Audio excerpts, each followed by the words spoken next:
Sir English classes. Good morning and welcome back to Sir English classes. I am here for you, and yesterday I promised you that I would make a video. Yesterday I promised you, na? I am going to make a video on time and tense. That is going to be a boon for you guys. आपके लिए एक वरदान साबित होने जा रहा है। आज का जो ये टाइम और टेंस का जो चैप्टर है हमारा, जो ये कॉन्सेप्ट है वीडियो लेक्चर का जो मैंने क्लास बनाया है, मैंने 8-10 किताबों को पढ़ने के बाद ये एक निचोड़ पे आया हूँ कि टाइम और टेंस क्या है। बच्चे जो है ना कहाँ कंफ्यूज हो रहे हैं और बच्चों के दिमाग से ना कहाँ पे खेला जा रहा है। मतलब बहुत सारे टीचर्स ने ना टाइम और टेंस को इतना ना बड़ा और विशालकाय बना दिया है कि बच्चे पढ़ने से पहले ही ना क्लास छोड़ के भाग जाना चाहते हैं। तो आज ऐसा नहीं होने वाला है। आज आप क्लास में बने रहिए, अंतिम तक देखते रहिए कि टाइम और टेंस क्या एक ही चीजें हैं या क्या अलग अलग चीजें हैं। अगर अलग अलग हैं तो टाइम कितने हैं, टेंस कितने हैं, उस सब चीज का निचोड़ में बताऊंगा। और अभी जो मैं अगर एक बात कहने जा रहा हूं उसको गौर से समझिए। मेरे अकॉर्डिंग टेंस जो होते हैं ना वो 2 होते हैं। कितने होते हैं? 2 होते हैं। 3 टेंस नहीं होता, सिर्फ 2 ही टेंस होते हैं। अब बने रहिएगा इस वीडियो लेक्चर में, तब आपको मालूम चलेगा कि ये दोनों टेंस आखिर कैसे होते हैं। So let's start the video from time and tense. Today I am going to talk about time and tense. Time and tense. सबसे पहले तो दोनों में ना अंतर करते हैं सर कि टाइम क्या है और टेंस क्या है। मैंने कहा कि टाइम और टेंस दोनों अलग अलग चीजें हैं, दोनों एक नहीं है। टाइम क्या है, टेंस क्या है, बारी बारी से समझते हैं। टाइम ये ग्रामेटिकल कॉन्सेप्ट नहीं है। It isn't a grammatical concept.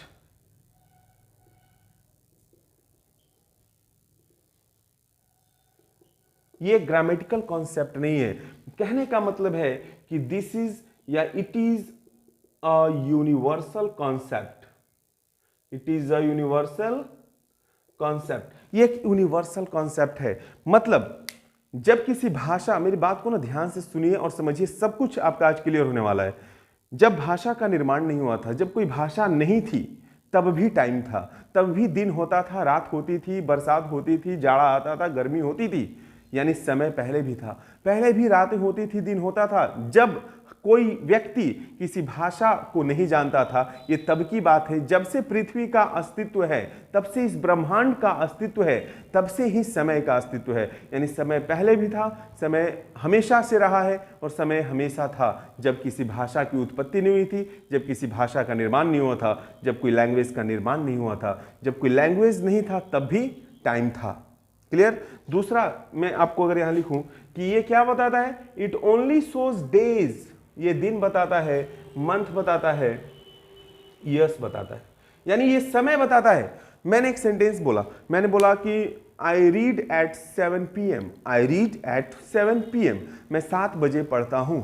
इसमें 7 बजे, ये 7 की जो बात कर रहा हूं ये समय है, लेकिन मैं पढ़ता हूं, इससे समय का कोई लेना देना नहीं है। वो टेंस हो गया सर। वो क्या हो गया?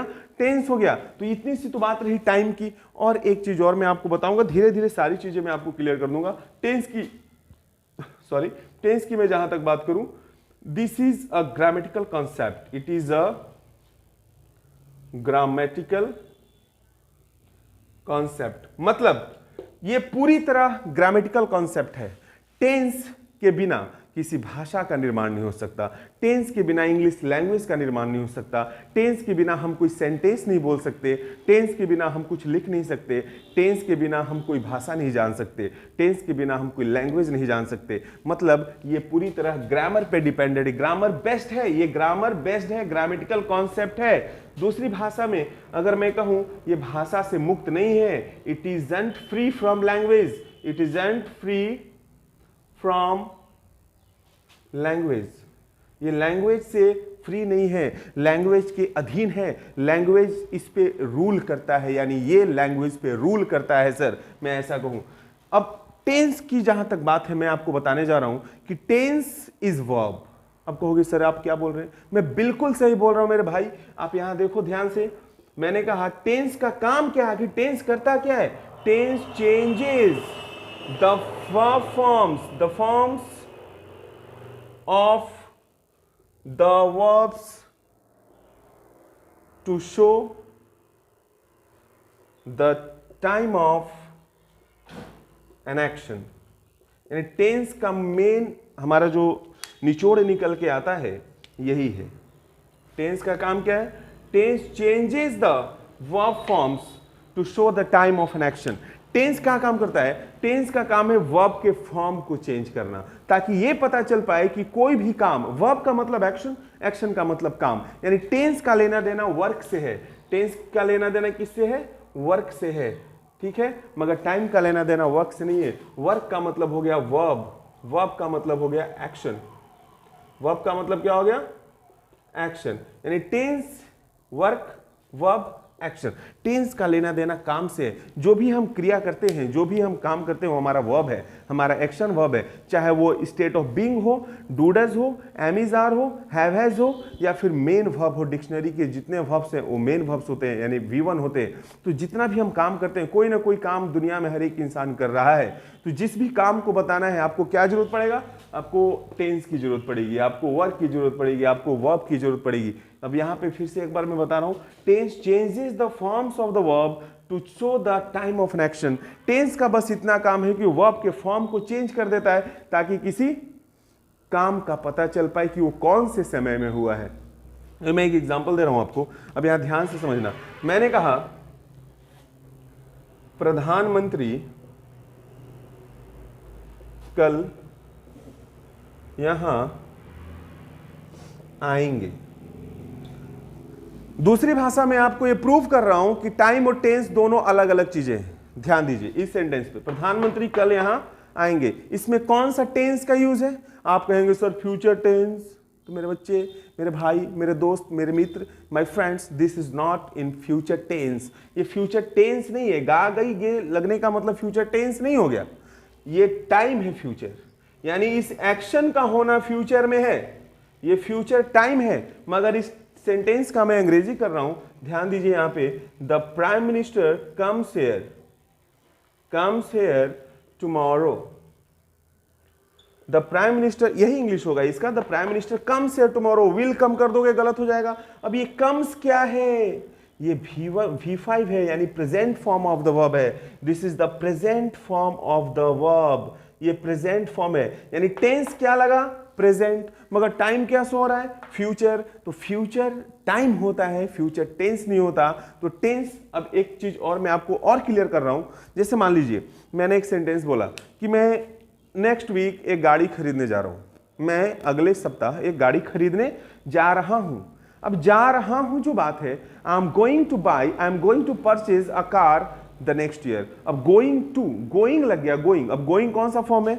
उससे पहले थोड़ा सा ध्यान दीजिए, वर्ब के कितने forms? 5 forms, V1, V2, V3, V4, V5। V1 को हम बोलते हैं प्रेजेंट। अभी इस पे भी मैं आऊंगा, मैं थोड़ा सा आज जल्दी में हूं इसलिए आपके लिए, क्योंकि मुझे अगला भी वीडियो अपलोड करना है, तो इस पे जरा ध्यान दीजिए। Present past, past participle, present participle, इसका नाम है प्रेजेंट पार्टिसिपल। V5 को बोलते हैं प्रेजेंट। तो ये भी प्रेजेंट, ये भी प्रेजेंट। अंतर क्या है सर? अंतर है बेटा, ये प्लूरल है, ये सिंगुलर है। अंतर ये है कि इसमें ACS IES लगता है लास्ट में, गो का गोज, इसमें नहीं लगता। ये प्रेजेंट, ये पास्ट, प्रेजेंट, ये टेंस है सर, यही टेंस है। इसके जो फॉर्म्स चेंज हो रहे हैं यही टेंस है। अब यहां बताइए V5 कौन सा टेंस? Sir present tense. तो जब ये प्रेजेंट टेंस का है तो बोलो ये टेंस कौन सा हुआ? प्रेजेंट हुआ कि नहीं हुआ? यानी ये फ्यूचर टाइम है। तो अगर मैं कहूं कि टेंस की संख्या सिर्फ 2 होती है, यानी टेंस का सीधा सीधा मतलब वर्क से होता है, वर्ब से होता है, एक्शन से होता है। यानी टेंस 2 तरह के, कौन से? प्रेजेंट और पास्ट। टाइम, टाइम फ्यूचर होता है, यानी टाइम फ्यूचर ही नहीं, टाइम तीनों होते हैं, प्रेजेंट, पास्ट और फ्यूचर। एक सेंटेंस मैंने बोला, मेरी बात को ना गौर से और ध्यान से समझिएगा। मैंने कहा मैं रोज विद्यालय जाता हूं, मैं रोज विद्यालय जाता हूं। या मान लीजिए रोहन नाम का एक लड़का है, रोहन रोज विद्यालय जाता है। Rohan goes to school every day. अब Rohan goes to school every day में रोहन पहले भी विद्यालय जाता होगा, आज भी विद्यालय जाता है और आने वाले समय में विद्यालय जाएगा, ऐसा उम्मीद है। यानी जो टेंस है हमारा प्रेजेंट है, मगर उस सेंटेंस से, जिस सेंटेंस में हमने प्रेजेंट टेंस यूज किया है, उससे तीनों टाइम का बोध हो रहा है कि नहीं? आप देखो रोहन रोज विद्यालय जाता है, मतलब कल भी गया था, आज भी जा रहा है, कल भी जाएगा, यानी एक टेंस से तीनों टाइम का बोध हो रहा है। क्लियर? अब देखिए निचोड़ क्या निकला, यानी सार क्या निकला इन सबको पढ़ाने के बाद, कि जब फ्यूचर टाइम और प्रेजेंट और पास्ट टेंस को मिलाते हैं तब हमारा एक चैप्टर निकलता है जिसका नाम है टाइम एंड टेंस। अब ये टाइम एंड टेंस मिला के होते हैं 3, जिसमें हम बोल सकते हैं प्रेजेंट, पास्ट और फ्यूचर। प्रेजेंट, पास्ट और फ्यूचर, क्योंकि बिना टाइम का, देखो टाइम की ना आवश्यकता पड़ती है टेंस में। कहां पड़ती है? कॉन्टिन्यूअस टेंसेज में, परफेक्ट कॉन्टिन्यूअस टेंसेज में। वो सुबह से दौड़ रहा है, he has been running since morning. मेरे पापा 2015 से इस ऑफिस में काम कर रहे हैं। My father has been working in this office since 2015। तो सिंस 2015, मॉर्निंग, इवनिंग, ये जो वर्ड आया ना मॉर्निंग, इवनिंग, 2015, ये सब टाइम है। अब इनको बताने के लिए हमें एक टेंस की जरूरत है। क्या जरूरत है? टेंस की। अब इन सारे चैप्टर्स का निचोड़ निकला क्या? Time and tense. तब हमने बनाया टाइम एंड टेंस, जिसका होता है 3 मतलब प्रेजेंट, पास्ट और फ्यूचर। अब तो क्लियर हो गया? फिर से मैं बता दूं, फिर से बता दूं, फिर से बता रहा हूं। It is not a grammatical concept, यानी टाइम जो है वो ग्रामेटिकल कॉन्सेप्ट नहीं है, भाषा से बिल्कुल मुक्त है। इसका समय का टेंस से कोई लेना देना नहीं है। समय पहले भी था जब कोई भाषा नहीं थी। दूसरी भाषा में कह सकते हैं it is a universal concept, ये एक यूनिवर्सल कॉन्सेप्ट है। तीसरा मैं बोलूं कि ये क्या बताता है? डेज बताता है, मंथ्स बताता है, ईयर्स बताता है। इसके अलावा इसका कोई काम नहीं है, टेंस में कोई काम नहीं है। ये किसी सेंटेंस फॉर्मेशन में काम नहीं आएगा। मगर ये this tense means verb. Verb is the backbone of English language. ये इंग्लिश लैंग्वेज का बैकबोन है, रीढ़ की हड्डी है।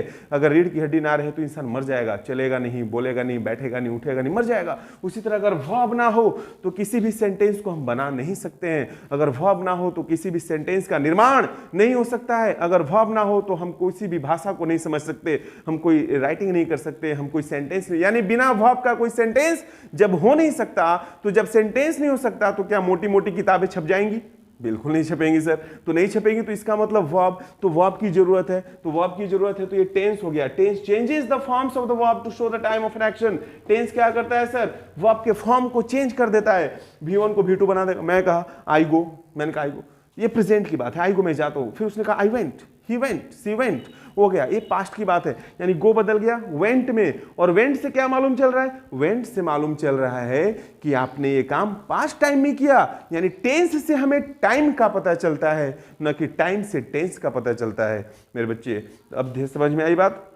तो इन सारे वीडियोस का एक ही सार निकला कि टाइम और टेंस ये दोनों को मिलाएंगे तब मिलेंगे 3। लेकिन जहां तक टेंस की बात है तो टेंस होते हैं मात्र कितने?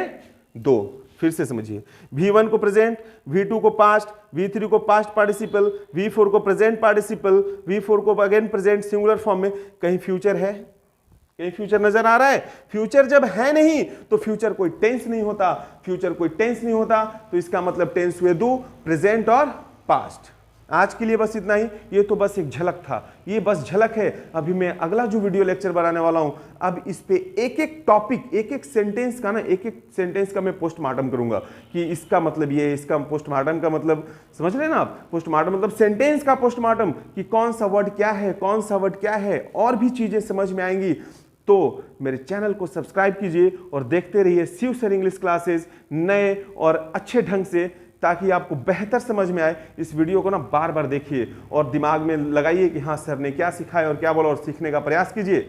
अभी हम लोग ट्रेडिशनल इंग्लिश नहीं, मॉडर्न इंग्लिश पढ़ रहे हैं, और मॉडर्न इंग्लिश में टेंसेस 2 बताए गए हैं, और मैं बताऊंगा आपको कल के वीडियो लेक्चर में। Till then take care, keep practicing, keep learning, keep smiling. Thank you, have a nice day.